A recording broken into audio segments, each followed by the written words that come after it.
President Trump had his representative at the United Nations deliver the latest warning to Kim Jong Un today.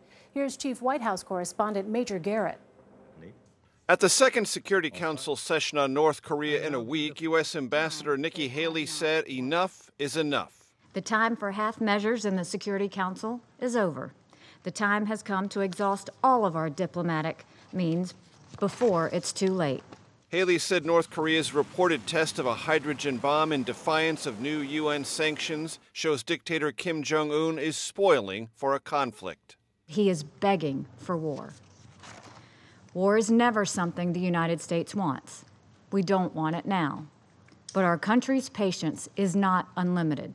That followed an ominous warning from Defense Secretary James Mattis after a Sunday national security meeting at the White House. Any threat to the United States or its territories, including Guam, or our allies, will be met with a massive military response, a response both effective and overwhelming. On Twitter over the weekend, President Trump accused South Korea of toying with talk of appeasement, and he said North Korea's leader had become a threat and embarrassment to China, the country's closest ally and trading partner. South Carolina Republican Lindsey Graham outlined the scenario where economic and diplomatic pressure fails. There will be an attack by the United States against his weapon systems. I'm assuming the worst. I'm assuming we drop one bomb, he fires at South Korea and maybe Japan. On CBS this morning, former Deputy CIA Director Mike Morrell outlined another option. The other is acceptance of where they are and where they're going with containment and deterrence. I think that's where we'll end up.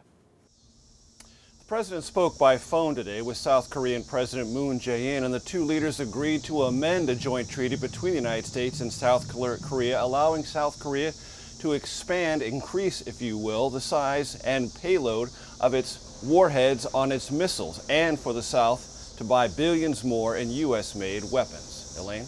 Well, Major, this appears to be a very scary situation. A lot of Americans might be asking, are we closer to war? The two nations are quite clearly on a collision course. So are the two nations closer to war than they were, say, a month ago? Yes, they are. But closer does not mean close.